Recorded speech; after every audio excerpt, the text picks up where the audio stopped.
Hi, and welcome to Open, the show that opens the Bronx and the rest of the world to you. I'm Kibin Alleyne, and today we'll update you on what's happening in and around our borough. Coming up, the Bronx kettling lawsuit was in response to the NYPD unlawfully detaining protesters through kettling at a Black Lives Matter protest during the summer of 2020, and now NYC has agreed to pay these protesters. The U.S. Deputy Director for the Human Rights Watch joins me to explain the situation. Is this an example of the city and NYPD taking accountability? Then the Five Borough Institute recently released their report that has their top recommendations for the NYC staffing issues. The executive director of the Five Borough Institute joins me to share their findings. What caused NYC to have this staffing crisis? After that, spring is around the corner, and for many people that means spring cleaning, but sometimes it can be hard to know where to start. The president and founder of Clutter shares with us some of her methods to keep a house clean. Why can it be a struggle to keep the clutter in your house away? And finally, applications are now open for the 4th annual Brandon Hendricks Scholarship. The founder and president of the Oyate group joins me to tell us how you can apply. Why was a scholarship the best way to honor Brandon Hendricks' life? So stay tuned, all this and much more is headed your way because we're now officially open.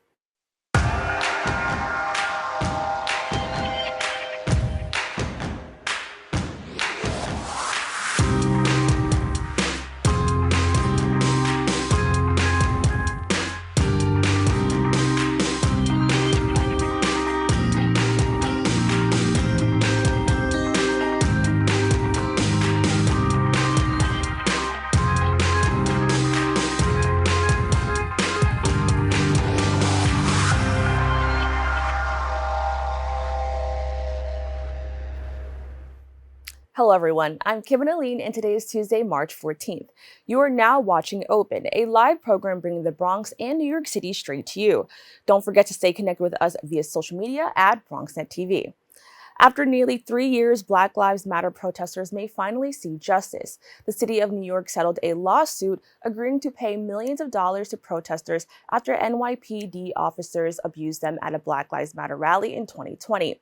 Organization Human Rights Watch joins me to discuss their report on the incident and what this could mean for victims of police brutality.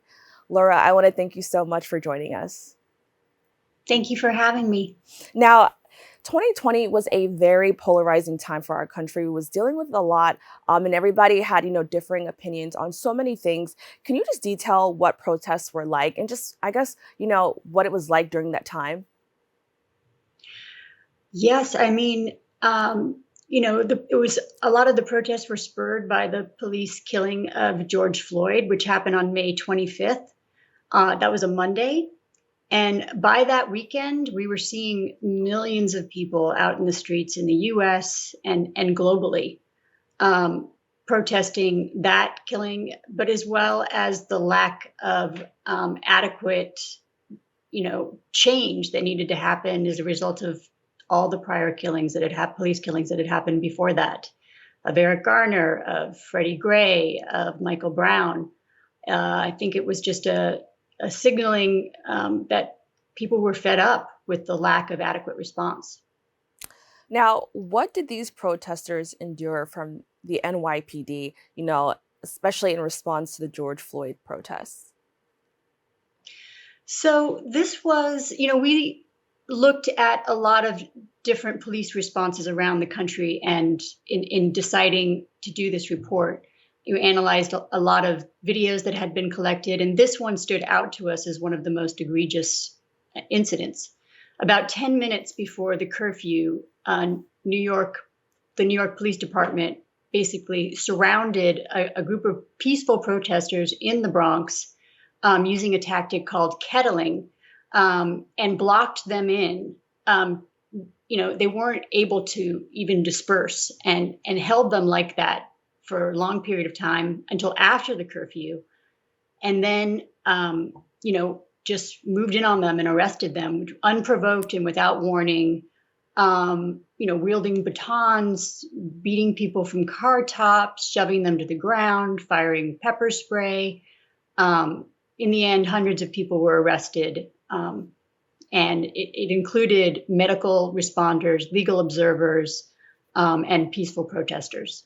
So, No, I was just going to add, like, we just saw a video of it and it looks, very intimidating. There's, a lot of police officers along the sidelines. And as you mentioned, it's a term called kettling. This was my first time actually hearing that term. Can you just expand on what that is? And then specifically, why it's a violation?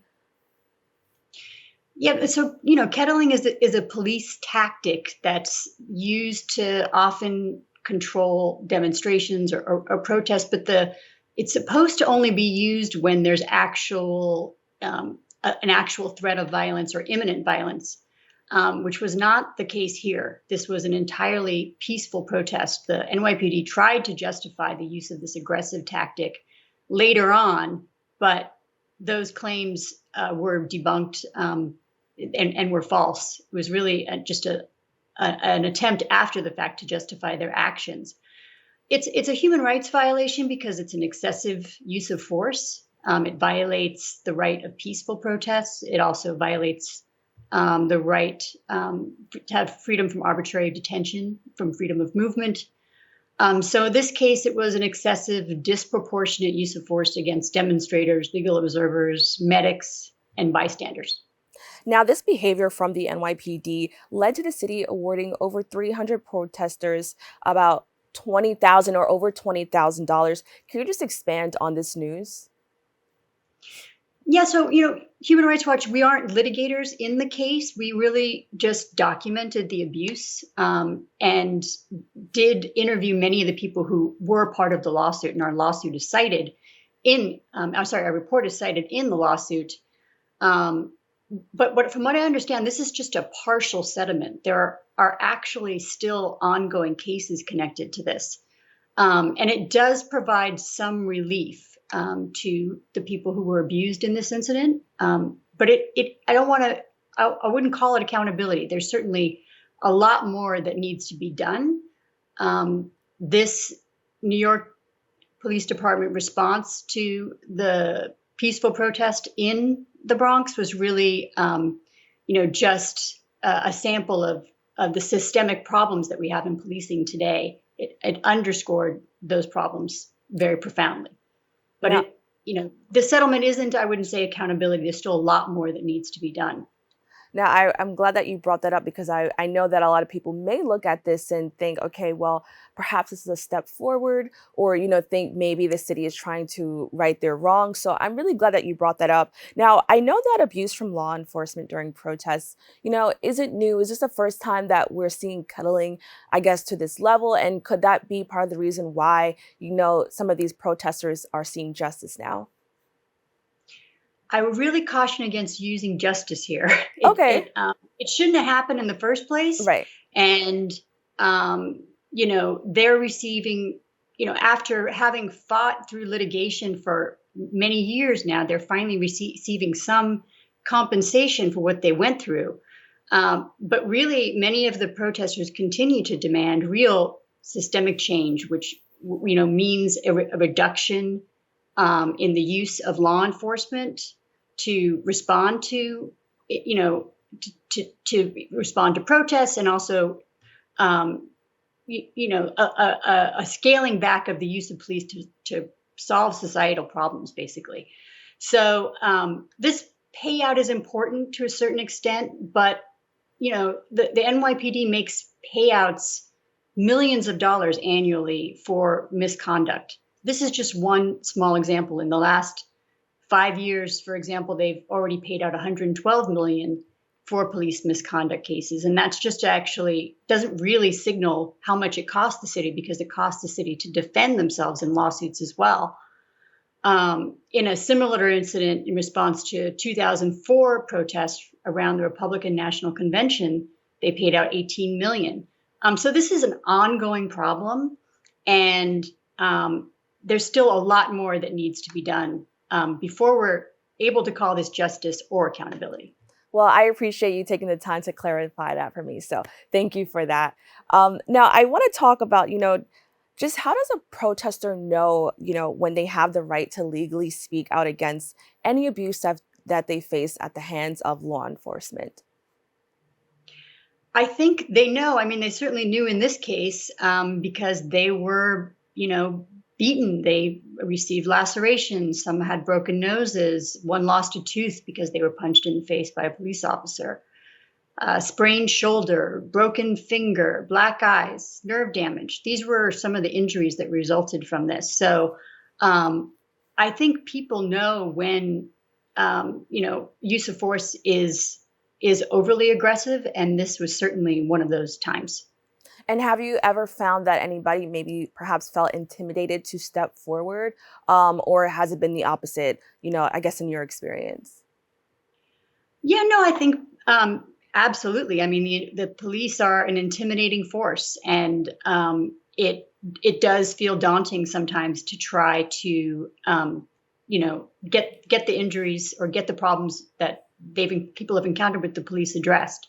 There are, organizations that will represent you in your cases. There are lawyers who will take on your cases. The Bronx Defenders, the Legal Aid Society, the New York Civil Liberties Union. They're all have continuing lawsuits against the city for police abuse, and there were legal observers at this protest through the National Lawyers Guild who also helped and worked to represent people in these cases.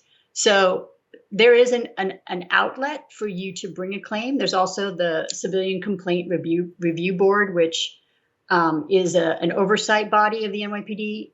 People can go file their complaints there. But, the CCRB, it's called, the Civilian Complaint Review Board, does not have a lot of power. I mean, that's one of the problems with accountability in policing today, is that they can only make recommendations to the NYPD for the kinds of disciplinary actions that need to be undertaken or charges that need to be filed. They can't actually take the action themselves, and they don't have any subpoena power over, law enforcement officers. So it's an inadequate system for police accountability in the NYPD and in this country more generally. Now, can you quickly just tell us a little bit more about your organization and the work that you do to highlight these types of stories? So we are a global organization. We work in 90 countries, including the United States, and we document gross human rights violations all around the world, where we have offices in Syria, in Russia, in the Middle East, and we have offices in the United States. So in this particular case, we have a division called the Crisis and Conflict Division that goes to specific parts of the world where there is crisis and conflict. They had never worked in the US before. This particular, the global protest and the police response to the global protest, but they supported our work in the US program to help us produce this report in this instance because of what was happening in this country. Well, Laura, I want to thank you so much for joining us to discuss this really important topic. Thank you for having me. To stay up to date with the Human Rights Watch, please go to their website at www.hrw.org or follow them on social media. We'll be right back. ¿Qué color? Perfecto, amigo. Gracias. Thank you. What's wrong, amigo?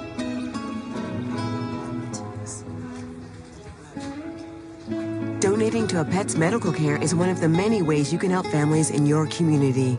Pets and people belong together. Learn more at petsandpeopletogether.org. Most hiring algorithms would scream me out. Some bosses couldn't see me as a leader.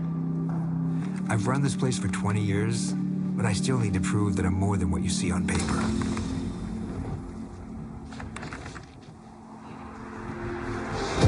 I've been running code as long as I've been able to reach a keyboard.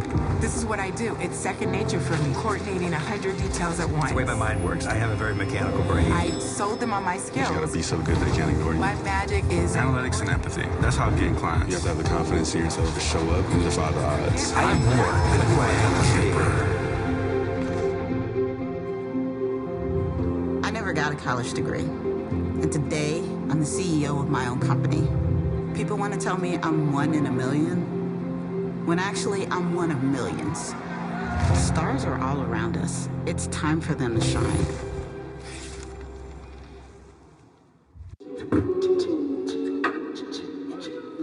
Man, it's lonely. Like, going through life lonely.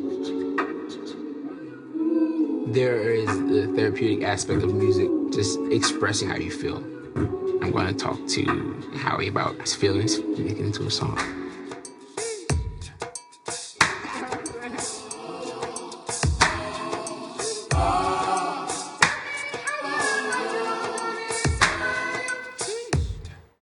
Welcome back. The organization known as the Rauh Institute released a report highlighting the staffing crisis facing New York City. Employees from municipal organizations struggle with filling over 20,000 vacant positions across the city. Executive Director of Rauh Institute, Grace Rauh, joins me to discuss how this crisis could be impacting New Yorkers. Grace, thank you so much for joining me. Thank you for having me. Now, could we first just talk about your organization, Rauh Institute? Sure. So we are a new New York City public policy think tank. We launched last year in 2022, really as the city was coming out of COVID, out of the pandemic. The founders of our organization, Tom Allen, who's the publisher and founder of City and State, a media organization that covers New York City and state politics, as well as Richard Ravitch, our other founder and co-chair of the board, who's a legendary figure in New York civic life. The two of them and many other New Yorkers who care deeply about the city came together to say, we need a new organization that can really be at the forefront of important conversations about the future of New York through public policy ideas. So that's sort of the history of the group. We feel like we're at an all hands on deck moment for New York, where everyone who cares about the city and its future needs to be at the table having these conversations about where we're headed and the public policy ideas that can help get us there. Now, some of the work that your organization does, that it includes, the report about NYC's staffing crisis or shortage. There's been a lot of drama just about work recently. And so I was really surprised, or I guess not so surprised to see this. Can you just tell us a little bit more about that report? Sure. So as you alluded to, the world of work has changed, for people across all sorts of different industries. One of the impacts has been that a lot of industries in particular are struggling to get the workers that they need. So this is not something that is only happening in city government here in New York. We know the restaurant industry, for instance, has been really having a hard time getting the wait staff, the people who are in the kitchen, prepping food, washing dishes. We know that hospitals are very short staffed, nurses, doctors, hard to come by. Many schools and school systems across the country struggling to get teachers. So there are some macro level challenges that this city is facing, but how it's played out here in New York is that we have 5 times as many vacancies in city government right now compared to the start of 2020. So there are more than 23,000 vacant positions. There were actually even more, but the mayor and his team cut some of those to save money in the budget. So right now we have 23,000 vacant positions. They are across a whole host of city agencies, but many of them are in some of the agencies that are really on the front lines of delivering services to some of the most vulnerable New Yorkers. So these vacancies are having an impact on everyday New Yorkers. Now, what could have caused NYC to have this staffing crisis? So there are a whole host of different issues that have led us to where we are today, which we outlined in our report. Everything from just general burnout, frustration with lower pay in government. One of the key refrains that we heard over and over again in our conversations with city employees and with city managers is the lack of flexibility when it comes to hybrid work. So many industries have understood that the future of work has forever changed as we come out of COVID, and they've allowed their employees, where applicable, to work from home, either full-time or part-time.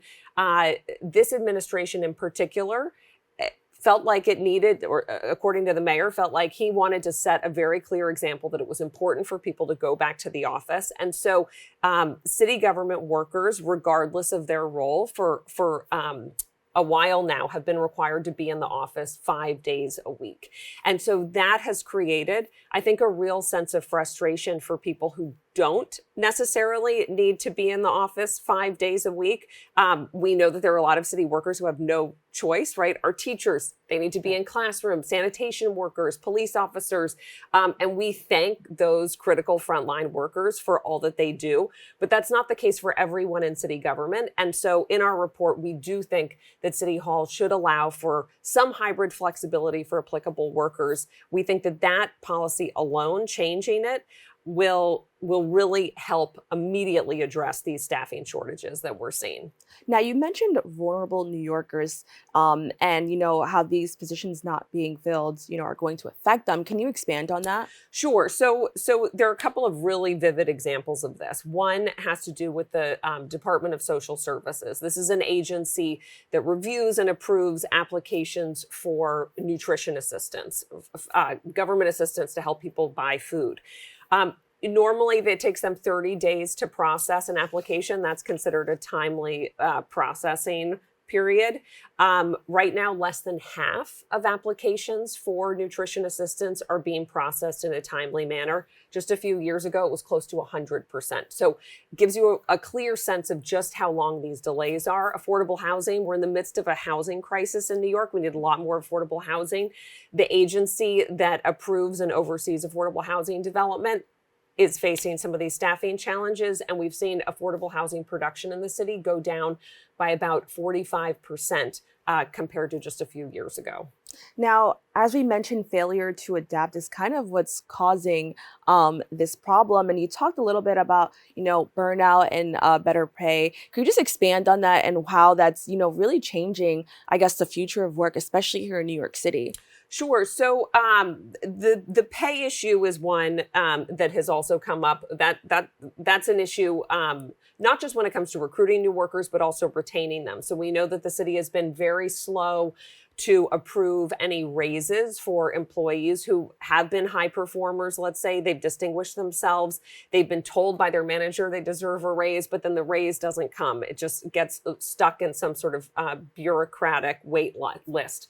And then for new employees that city leaders are trying to recruit, there may be an advertised range of pay. Let's say, $50,000 to $70,000 a year for X job, depending on your qualifications. Well, if you're somebody who comes in and you've got all these great qualifications and experience, and you think you should be at the high end of that pay scale, we know that there's been a directive internally that people only offer the lowest end of the pay scale. And that's been a major hurdle. So even people who are highly qualified, have distinguished themselves and want to come in for these roles are getting really frustrated and demoralized when they're told, no, you only get the lowest end of the pay scale. So we think there should be more flexibility given and autonomy given to some managers in their hiring, especially for these critical roles. We are not saying necessarily that all 23,000 of these jobs need to be filled. Right. We think they need to be prioritized so that the highest priority jobs get filled the fastest, and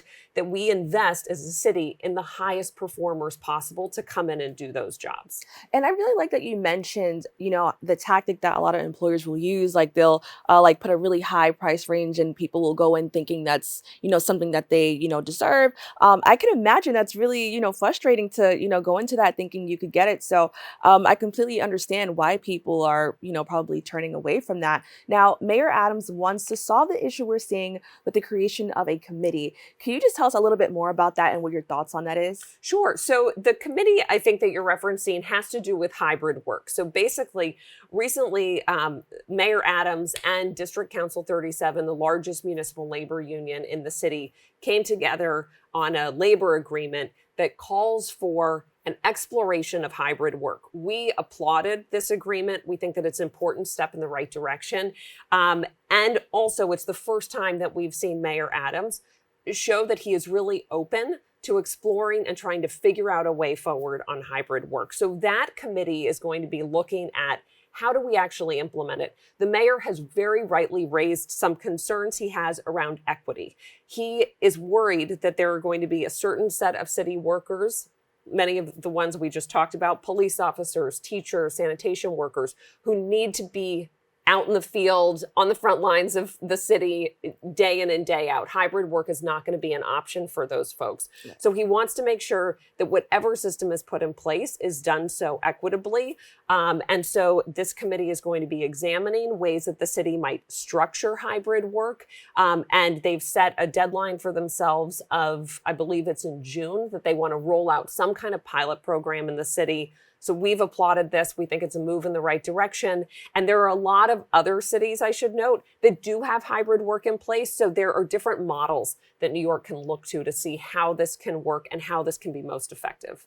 So we're close to the end of our segment, but I just want to know, your organization also offered recommendations. Can you just tell us maybe one of those and, what you think the city should do? Sure. So at a high level, we think the city needs to focus on recruitment, retention, and modernizing government.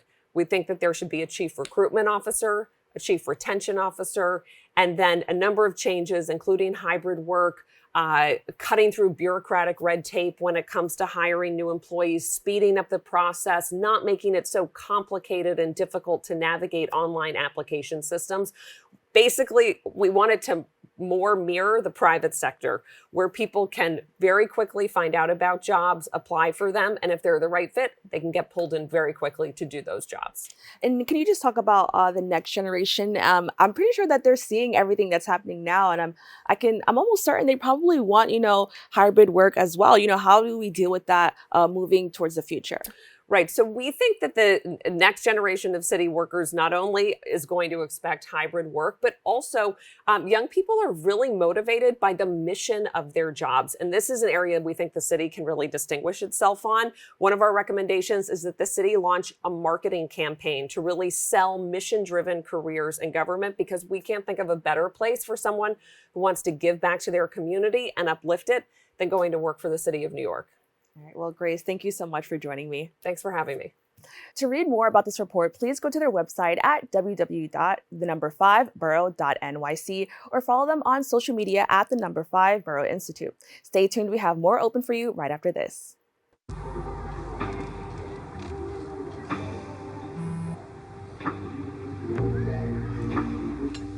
I don't know why you're so sad. You've got a roof over your head.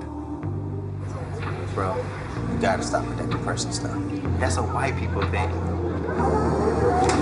Escúchame, en esta casa los hombres no lloran.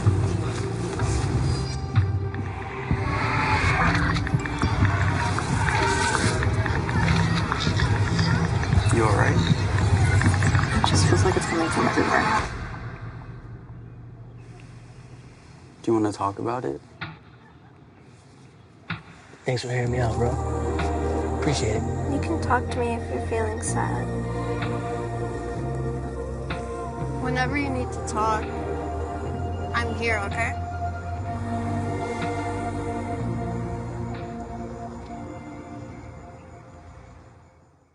COVID-19 has changed how we spend weekends with the girls. Now it's time to take the first step that lets us get back to brunching instead of late-night munching. Before we can safely come together, we need the facts. As COVID-19 vaccines become available, you may have questions. Should I get it? Is it safe? Should I wait? It's okay to have questions. Now get the facts at getvaccineanswers.org so you can make an informed decision when vaccines are available to you. STEM is everywhere, like here, behind the scenes of The Walking Dead. When we break down clothes, we tumble it with trisodium phosphate, rock salt, and dish detergent. We stitched together images of our model and created a 3D set that can be walked through in a VR headset. We're able to turn 12 walkers into 1,000 walker boards. STEM can create new worlds on and off the screen. What will you make with STEM? Get inspired at shecanstem.com. As the spring season approaches, many people prepare to thoroughly clean their homes. The idea of cleaning can be stressful or therapeutic depending on the person. For Natalie Schrier, it's become a business known as Cut the Clutter. The president and founder of the organization joins me to discuss methods to help you achieve a cleaner and more organized home. Natalie, thank you so much for joining me. Thank you for having me. Now, can you just tell me, what inspired you to get into the field of helping people organize their homes and their spaces? Sure. I mean, it's something that has always come naturally to me. In 2008, I needed a job and was wanting to start my own business, wondering what I could do that would bring me joy and what was I good at. And I used to do this as a hobby with my friends, especially my best friend. And I started Googling, I just want to clean out people's closets for a living. And I found the National Association of Productivity and Organizing Professionals. And I was like, holy cow, there's an industry for this. And then I just took it from there. Now, can you tell us more about the organization Cut the Clutter? Sure. We've been in business, meaning me, since 2008. I service the greater New York City area. It's just me. I'm a one-woman show. I go in, I help people get rid of things that they don't need and find homes for the things that they want to keep, and so that they can access everything in a logical and intuitive fashion and keep it maintained going forward. Now, I think that's super helpful because for many people, just organizing and cleaning their home can be overwhelming. It could be stressful, and it could actually make it difficult to even start or to know where to begin. How do you overcome this in your work? Well, first, I want to say that overwhelming is the #1 adjective that people use to describe that they're overwhelmed when I meet them for an initial consultation. People don't know where to start. There's so much clutter everywhere, and they don't know how to take that first step. So the way that I help people is we break things into categories. Sorting and purging is always the first step of organizing. You make sure that you have all of your like items together so that you can make purging decisions based on comprehensive categories. And then once you've purged and you know what you're keeping and what you're trying to store, then is the time that you go to the container store and you buy bins. Only then. You don't do that at the beginning because you don't actually know what you're trying to store and where you're going to put it. That's a really good tip, actually, because I found myself saying, like, I need to organize, so let me go to Target and just like get a bunch of stuff. There's so many times that I get to a client's home and they already have a bunch of bins because they thought that buying this stuff was going to solve their clutter problems, and that's not how it works. Right. I can imagine it probably makes it harder now because now you have bins in your home that you're probably not even going to use. They're sitting in the corner somewhere. Right. Now, could you just tell us a little bit, what do you say to people, even though you have this like great advice, what do you say to like help them or motivate them to just say like, okay, let's just start this?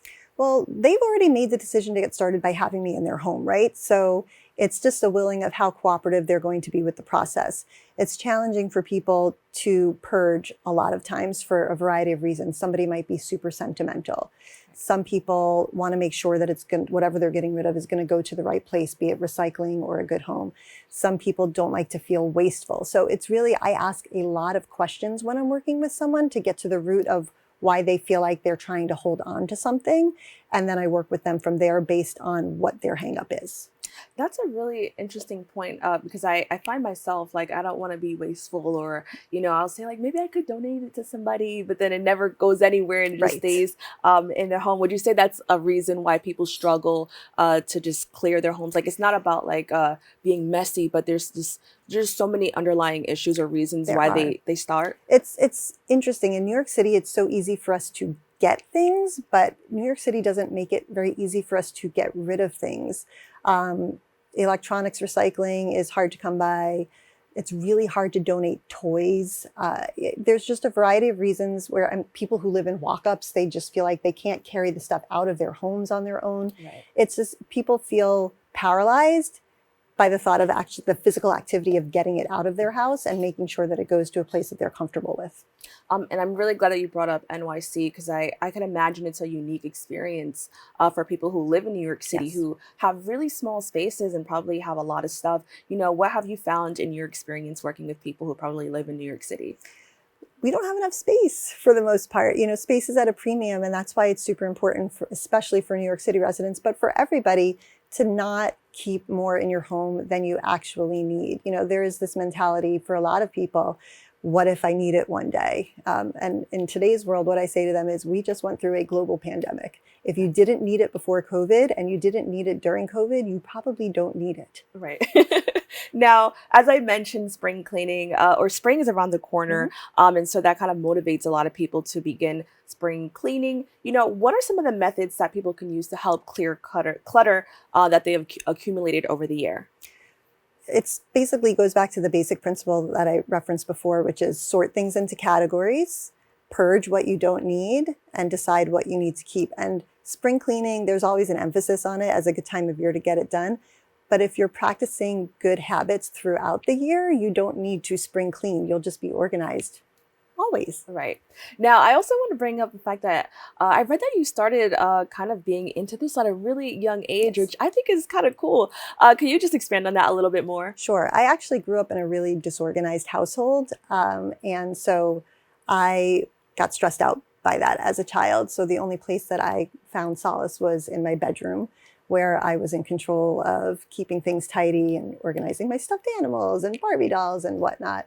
And I would say to that point, a lot of parents feel like they can't get their kids involved in organizing. Kids like to be helpers, and a lot of kids like to feel like they know where their stuff is. So please welcome your children into the process of organizing when it comes to putting away their toys. And, what advice would you have to parents who have kids who are a little bit more on the messier side, or they struggle with, tidying up or organizing their rooms? I think the less is more in that situation. Every toy that your child owns doesn't need to be out in the open. That's why kids have a problem focusing on one thing to play with at a time. They just move on very quickly. So limiting the amount of things that your kid has access to gives them, number one, the opportunity to focus on what to play with, and number two, not too many choices of where to throw things back. Now, I really want to bring up, before this interview, we kind of had a brief moment to talk a little bit. And we talked about some of the shows that, I like to watch, but they prioritize aesthetics over actually being, I guess, functional or actually being organized. Can you talk about the importance of that? Because I know on social media, there is this kind of rise of these things that just look nice to look at. Right. But, is that hard to keep up? Can you just explain or expand on that a little bit more? Sure. There are certain companies, like we were talking about, the Home Edit, who do put an emphasis on the aesthetics and making things rainbow colored and stacking nicely. That's not necessarily realistic for maintenance in some circumstances. For example, children's playrooms. You can't stack bins on top of each other of toys because the kids are not going to be able to access that stuff on their own, especially if they're small children. So there needs to be a good balance of making things look tidy, but also making them functional so that the person using the items can access them easily. And have you found, I guess, just being on social media and seeing other people who say oh, here are some tips to, stay organized. What are your thoughts on that as well? I think that organizing, there are a few basic principles, like the sorting into categories, like items together. But organizing is really a custom tailored situation based on, again, what's going on in their head and making them hold on to things. So you really need to custom tailor your approach to each client. Now, you talked about, kind of being a part of a household that wasn't always organized and how that, could sometimes stress you out. Mm-hmm. I really want to take a moment to talk about mental health when Sure. it comes to, I guess, being tidy, organized, or I don't want to say clean, because I don't want people to think it's, dirty or Right. anything like that. But of course, when you have mental health challenges, it could make taking this step a little bit harder. Can Sure. you just explain or expand on that a little bit more? Yeah, it depends on the severity of the clutter issue at home. If we're talking about a hoarding situation, for example, hoarding is a mental illness, unfortunately. And there are hoarders, who will work with a professional organizer thinking that it's going to solve all their problems. But unless a person is concurrently working with a mental health professional to drill down to the root of the problem of why they're saving things and why they're living the way that they're living, working with a professional organizer is really just putting a Band-Aid on the problem. You really need to get professional help and figure out what's going on up here so that you can tidy your home for the long run. And I guess in the opposite, how could having, a room that isn't as organized, or let's say it was really organized, but then slowly over time, Mm-hmm. you kind of break into those old habits. Mm-hmm. How can that affect your mental health? It can be a little debilitating for people. There's a fair amount of shame that comes with having clutter in your home. And there's a fair amount of people feeling like a failure, unfortunately, if what you're referring to happens, the systems break down. But the way to counteract that is to not let it break down, which I know sounds easier said than done. But instead of just you know, putting the clutter problem at bay and then dealing with it once a year for spring cleaning, taking 10 minutes at the end of the day to make sure that things are put away so that it doesn't pile up, it makes it a lot more manageable for people and then a lot healthier up here for people. And then can you just talk about, I guess, kind of getting into that habit? Because I know, for me, I really try, you know, to be an organized person. And then like just over time, things just like kind of go back to normal. How do you break that habit? So it depends what we're talking about, right? Because being messy and being disorganized are not necessarily the same thing. And I'm going to give you a little secret here. When I come home at night, I kick off my shoes in the hallway. I don't necessarily hang up my coat, you know? My apartment doesn't look like a museum all the time. And that's okay because it's lived in. We have lives. We can't just keep on top of things all of the time. But if a neighbor called and was like, hey, can I pop in for 5 minutes? I could clean up in 2 seconds without shoving things in random drawers because everything has a home. And that's the definition of being organized.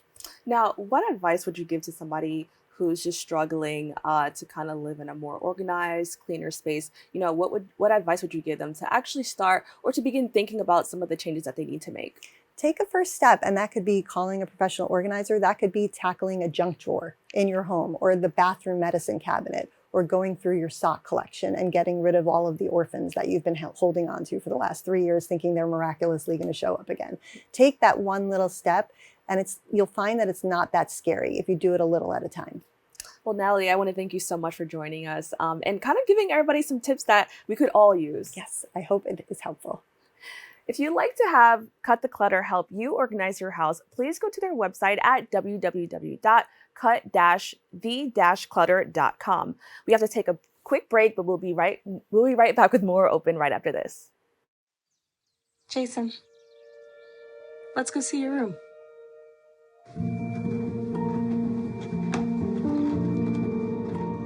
What do you think?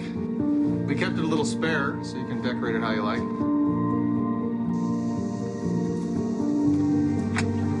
Dinner! Oh, excellent. Sorry for this one. Yeah, I saw you guys out there. We're in the room. We're in the room.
Every day, thousands of kids start vaping. And I can't let this happen to my kid. Of course, it's awkward to talk to your kids about the dangers of vaping. Hey, bestie, how's sketches, baby? It's hard to get their attention. Ready? Go. Yes, look at that. You didn't turn yours over. So if you want to talk to your kids about the dangers of vaping, you have to get it trending. Right, backpack kid? Let's do it.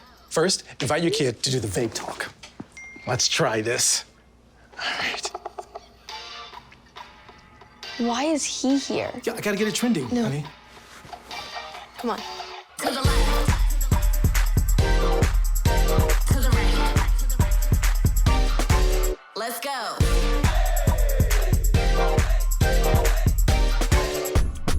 Oh, honey, can we talk? Yeah, what's up? I see a lot of your friends vaping. Visit talkaboutVaping.org for tips on when and how to have the vape talk. Found my heart out there in the open. Trees make you feel small. Can't help but get lost again. Feel the beat of nature at a park or forest near you. Find a forest and music inspired by nature at discovertheforest.org. You're not gonna get it all right. Just make sure you nail the big stuff. Mama! Like making sure your kids are in the right seat for their age and size. Get it right at nhtsa.gov/the right seat. Welcome back.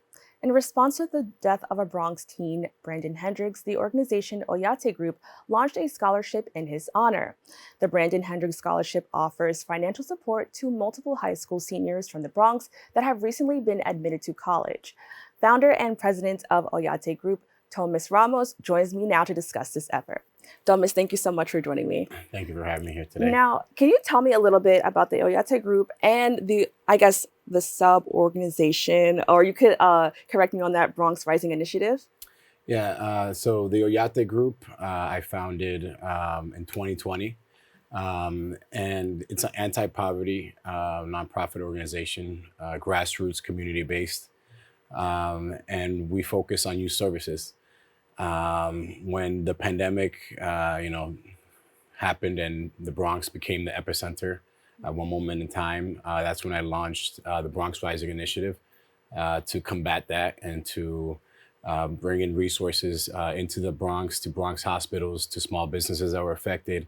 And then ultimately what got us international and national attention, our vaccine program. So the Bronx Rising Initiative was specifically a program under the Oyate Group to help our community, at a time where we were struggling, very hard. Now, for those who are unaware, can you just talk about Brandon Hendricks, his life and the impact his passing had on community members of the Bronx? Yeah, so I actually personally knew Brandon Hendricks. At the time, I was a program director for a community center in the Soundview area of the Bronx. And he would come in 6 a.m. in the morning to practice, He was a lovely kid. He did everything right. He maintained a 3.0 GPA average, and he was awarded a full scholarship to St. John's University, and his life was ended short because of senseless gun violence.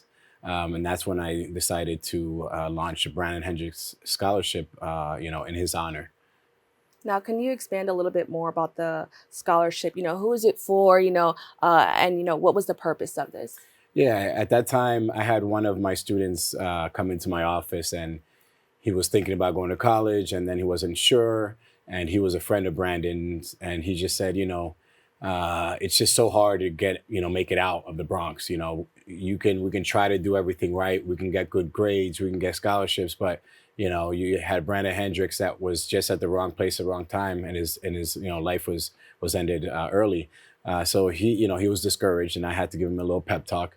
And that's what really made me launch a scholarship, so we could inspire, the young people and give them extra, cash in their pockets so they can further their education and continue, uplifting themselves. So that's why I really started it.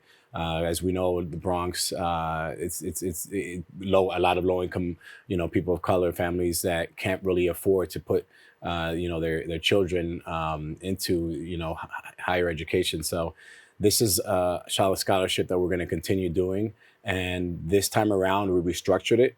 Before we would award 10 scholarships to 10 different individuals for $5,000 each one.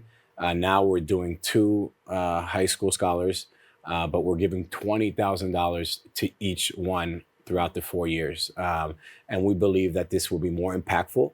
And when we look at, long-term sustainability and how we can really impact, these winners' lives so they can come back and reinvest in the same scholarship, that helped them get through college themselves. Now, applications are open. Can you just let people know how they can actually apply? Yes, you can go to our website, oyategroup.org. Oyate spelled Oyate group.org. You can go to our Instagram at Oyate Group, and all the information is there. It's very straightforward, and I encourage everyone to apply. This is $20,000. You do have to maintain a 3.0 GPA each year, and then be in one extracurricular activity. And then after the first year, they're going to become mentors to the next cohort of Brandon Hendricks, winners. Now, I think that's amazing because you mentioned that, a student was like, it's so hard to leave the Bronx. And I feel like this scholarship, from what it sounds like, helps them, but it doesn't make them leave. Like, it makes them come back. Can you just talk about the importance of making sure the kids, don't, become successful and disappear? Yeah, and that's the piece of the mentorship piece, that they have to come back and become mentors to the next cohort, and they have to come back every year, every summer. And it's not just the scholarship in itself. The other thing that we are providing as an organization is opportunities for internships, professional internships, and then potential job opportunities. We're going to be partnering with organizations like Sponsors for Educational Opportunities, which places Black and brown students into Wall Street. So we're going to be partnering with other institutions, hospitals, and really create a pipeline. So it's just not the finance part of it, but it's also just holistic and wrap around for that student, and make sure that they're on the right track to become successful professionals. Now, what was the response like from Hendricks' family and the community, when the scholarship was launched? I'm personally in touch with Eve Hendricks, his mother, his uncle. They're on the committee, so they actually read through the applications. They are just, so happy that we're continuing his legacy. And this scholarship it's a prestigious scholarship for an individual that was just a star in all aspects. And for us to be able to continue his legacy this way, they're extremely happy. Now, I know that, like earlier you mentioned, he did everything right. And I think when you listen to that, it just sounds, tragic, and it's terrible. But that's just unfortunately the reality for a lot of kids. I want to know, working with children, what are their thoughts on this? Because we usually talk in spaces of only adults, but we don't really hear, how children feel like when they go to school. So can you just tell me, from your experience, what you've learned from them about that? Yeah, they just, they want a safe space. They want to feel that heard, like they have a voice. So in our office space, we created a space for young people. We have a mentorship program where they come and they express themselves, tell us how they feel, tell us what they want, and how we can support them in those different things. Even when we have young people that get discouraged because they didn't get this job or whatnot, we're still there for them and make sure that they're given, the resources and opportunity to, uplift themselves. Now, I want to talk about gun violence because that's honestly, it's an issue facing the Bronx, but New York City as a whole. How is this, impacting our borough?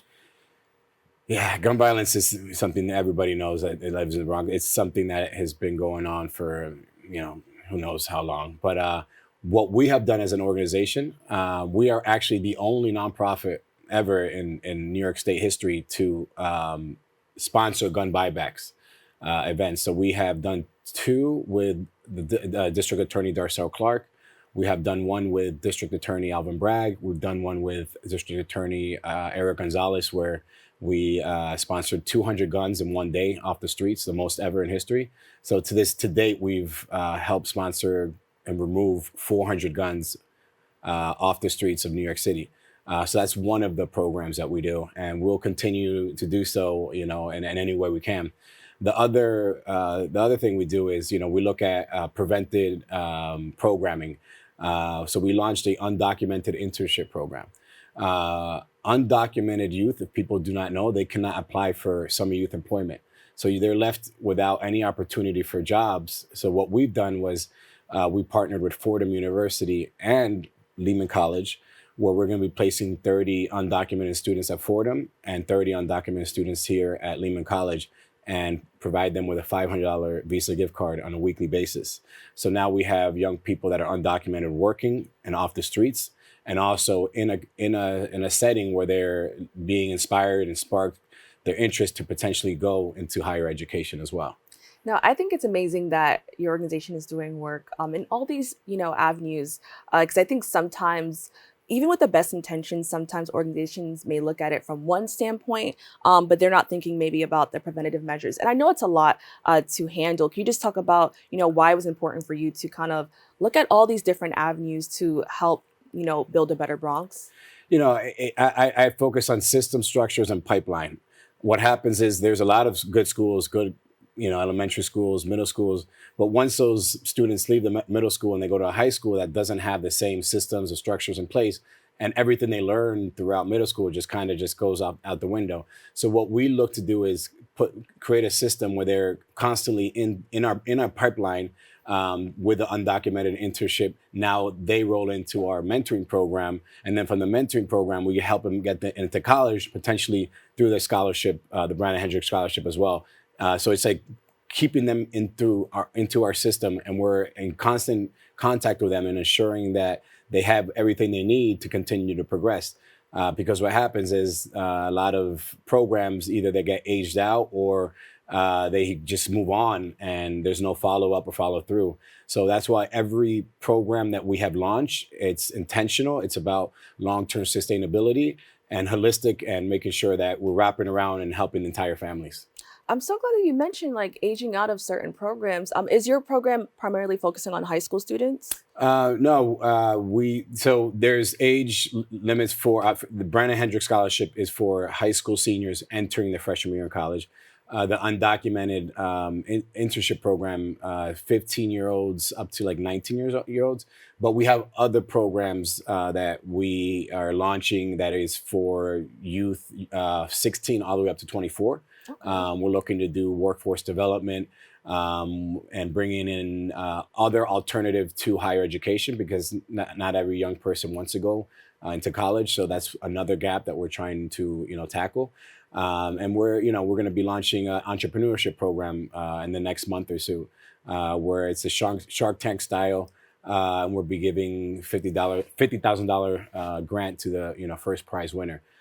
So those are the kinds of programs that we are currently doing at our organization, and we have a lot more things in the pipeline. That sounds so much fun. Like the shark, I watch that show sometimes, and I'm like, oh, if I had an idea.